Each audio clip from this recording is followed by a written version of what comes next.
Hello, everyone. My name is Frank Driscoll, and welcome to Driscoll's Election Dissection, your election analysis for Across the Circus. I hope you all are doing well today, wherever you are. So today's program, we are discussing the primaries set to occur on Tuesday, May 14th. And unlike our last show, where we had it kind of easy, only one state was holding primary elections. This week, it's not one, not two, but three. Yes, 3 states are holding primaries on Tuesday, May 14th. Those 3 states are Maryland, Nebraska, and West Virginia. Now, despite 3 states having primary elections that day, we're only going to talk about 2. You see, the state of Nebraska, the primaries aren't very competitive this year, but one of those seats will likely be competitive in November. That's the 2nd congressional district seat, but we'll cross that bridge when we get to it. But today, we're going to be talking about the primaries in Maryland and West Virginia. Now, I usually like to go alphabetically, but there's a lot more going on in Maryland than West Virginia, because West Virginia, we have 2 races to talk about, and in Maryland, we have 5. A Senate seat, 3 congressional districts, and something we haven't done on our show yet, a mayoral election. Yes, so it's a first today on Driscoll's Election Dissection. So with that, we'll head straight to the mountain state, the state of West Virginia.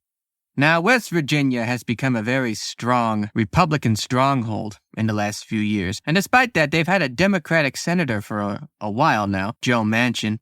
However, Joe Manchin is not running for re-election this year. And as a result, when he announced he wasn't running, the insiders immediately switched their projection from lean Democratic to solid Republican. That just goes to show you how much of an influence he had on the state, being a conservative Democrat. It's not going to be easy to find a candidate that can do what Joe Manchin has done for the state of West Virginia and its Democratic and possible independent and maybe even moderate Republican voters. So with that, the Senate election is having its Republican primary. There are 7 candidates altogether, but there are only 2 that have the most attention right now. And those are current governor of the state, Jim Justice, and Congressman Alex Mooney. Now, Jim Justice actually announced he was running for the seat before Joe Manchin declined re-election. So in a way, he already had a real edge. And him being a very popular governor, well, that helps too. And it really has helped him in polling. He holds a very comfortable lead over Congressman Mooney at the time. But Mooney's not giving up. He still raised a bunch of money, and he's gearing toward the end. But it looks very comfortable for Governor Justice at the time. And speaking of Governor Justice, because he's running for Senate, he's not running for governor this year. Yes, just like Indiana last week, West Virginia holds its gubernatorial elections in presidential election years. That primary is a little more crowded. For example, there are 4 major candidates in this race. And they are former state delegate Moore Capito, state attorney general Patrick Morrissey, auto dealer Chris Miller, and state secretary of state Mac Warner. So you have a few state politicians as well as Chris Miller, who actually has financed a lot of his own money toward his campaign and has gotten a lot of major TV ads and fundraising endorsements. And you really see a difference here in terms of backing the candidates. For example, Moore Capito has a lot of endorsements from the state elite, including from his own mother, U.S. Senator Shelley Moore Capito. You have to get mom's endorsement when you're running for office, otherwise, what's the point? But Patrick Morrissey has gotten a lot of endorsements from organizations, and in a way that's helped him, just like Governor Justice, he has a pretty comfortable lead. In the last poll, he is leading Moore Capito by about 17 points. But still, it's a 4-way race, so the votes could split here. But it is a primary to look at because, just like the governor race, the winner of these primaries will very likely win in November. So be sure to look out for those. And now, as we head a little down the road to the Old Line state, the state of Maryland, we kind of have the opposite situation. Now, if you know anything about the Mid-Atlantic, you know that compared to West Virginia being a heavily conservative state, Maryland is a very heavily liberal state. So all the primaries we're talking about today are all Democratic primaries. Because in all of these seats, the Democratic nominee will have a good chance of winning in November. Now, I say good but not great chance, and you'll see why when I talk about this first race. So we'll start with the Senate race. Incumbent Senator Ben Cardin is retiring from the Senate, and with his seat open, a lot of people decided to go out for it. But despite that, there's only 2 major candidates in the Senate primary. those being Prince George's County Executive Angela Brooks and Congressman David Trone. And endorsements are kind of split down the line. A lot of national Democratic politicians as well as statewide are endorsing really both candidates here. And David Trone has been leading in most polls, but not by much. Including in the most recent poll, he's only leading Brooks by 3 points. So this is set to be a very close race. But what's interesting is that in the Republican primary of this race, former governor of the state, Larry Hogan, is running. And Larry Hogan has been a very popular governor of Maryland despite being a Republican in a very Democratic state. And as a result, all the analysts say that this race is on likely Democratic, not solid or safe. So the Democratic nominee will have an advantage, but not one that will guarantee them to win. So they'll still have to do a little bit of campaigning. And that should be an interesting race to watch in November. So with that, we go to the congressional races. We have 3 of them. We're going to start with District 3. Incumbent Congressman John Sarbanes is retiring. And to say that Maryland is a Democratic state is an understatement. In the Democratic primary for this election, there are 22 candidates. You heard that right. 22. Yes, 22 Democrats have filed to run and will be on the ballot. That's why this is a race to look at. Well, despite that, there are 4 major candidates. Those being Telecom Executive Juan Dominguez, retired police officer Harry Dunn, State Senator Sarah Elfreth, and State Delegate Mike Rogers. Now, there isn't a lot of polls for the race here, but Harry Dunn has done a lot of fundraising compared to the other candidates, where he's raised about $4.5 million. This is according to official receipts. So in a way, that gives him an edge. But with such a big field, it's really hard to really find a front runner with so many candidates. So that should be fun. And now we go to District 5. Now, District 5 isn't usually in the news, partly because of its incumbent. The incumbent congressman is Steny Hoyer.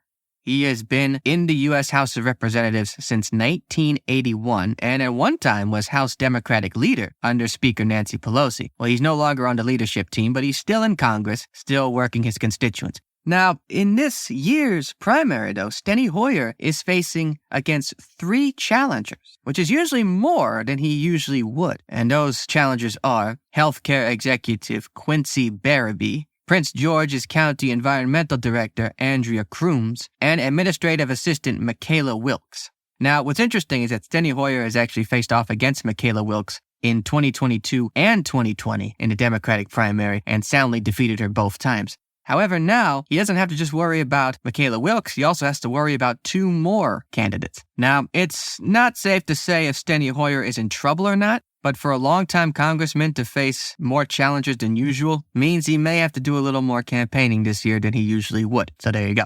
And finally, in the congressional realm of things, we go to District 6, the seat of David Trone, whom we just mentioned earlier. Yes, he's running for Senate and therefore is not running for re-election. And this is also a crowded primary, but not like District 3. There are 16 candidates in this race. Still a lot, but not as much as 22 candidates. And there are 3 major candidates in this race. Those being Mayor of Hagerstown, Takesha Martinez, former U.S. Commerce official April McLean Delaney, and State Delegate Joe Vogel. Now, all of them seem to have their own way around the district, Vogel being a delegate and McLean Delaney being the wife of a former congressman from this district, John Delaney. You may remember he ran for president back in 2020. Now, there's only been 1 poll in this race, and it was all the way back in November, and it showed that nearly 80% of voters are, well, undecided. But April McLean Delaney has fundraised a lot more than the other candidates, and partly with the name recognition, her husband being a former congressman, that could help her too. But still, it seems to be a close race. And also a big thank you to websites politics1.com for listing the occupations of all the candidates, as well as ballotpedia.com for showing all the battleground primaries. I highly suggest you look at both websites for election details. I say that now because, unfortunately, politics1.com doesn't really talk about mayoral races that much, so I had to do my own research for this. So this is a battleground election according to Ballotpedia, and like I said at the top of the show, it's something we've never done. It's a mayoral race, the Democratic primary for the mayor of Baltimore. Yes, Maryland's biggest city. Now, the city of Baltimore has a partisan election. The parties will choose a nominee, and all the parties' nominees face off in the November election. And Baltimore being one of the most Democratic cities in the nation, not just in the state, in the nation, the winner of this Democratic primary will very likely win in November. And Baltimore has had a lot going on in the past couple of years. And Baltimore has been in the news lately due to the tragic collapse of the Francis Scott Key Bridge. So some say this election could matter more than usual, try to find someone who can unite the city after such a terrible incident. Well, the current mayor of Baltimore is Brandon Scott. He was elected in 2020 and is running for re-election this year. And he faces numerous challengers, but there are only two major challengers, those being former mayor of the city, Sheila Dixon, and businessman Robert Wallace. Now, it should be known that Robert Wallace actually ran in the November 2020 Baltimore election as an independent and lost to Brandon Scott. But this year, he's running in the Democratic primary, interestingly enough. Now, Brandon Scott has gotten a lot of good words lately due to his running of the city, as well as his response to the unfortunate events regarding the bridge collapse. And that has helped him in polling because before the bridge collapse, Sheila Dixon was actually leading in the polls, but now Brandon Scott is leading those polls. Still pretty close margin between the two, and plus Sheila Dixon having name recognition, being a former mayor, as well as running in the election in 2016 and 2020, voters still, know about her and probably still has a bunch of support throughout the city. So that should be one to look at. And it's nice for a change of scenery. It's nice to talk about a local election for once. Kind of shows you what goes on in our cities and everything. I think it's just as important as the elections for governor, senator, and U.S. House, to be honest with you. So, those are the primaries to watch on Tuesday, May 14th. And I say to you all out there, if you are a registered voter in the states of Maryland, Nebraska, or West Virginia, I don't care who you vote for, but I do care that you vote. So please do. Thank you for listening to Driscoll's Election Dissection. If you'd like to learn more about the show, go online to algidproductions.com/acrossthecircus and be sure to listen to us on any podcasting form you like. Thank you all for listening. I'll see you all very soon.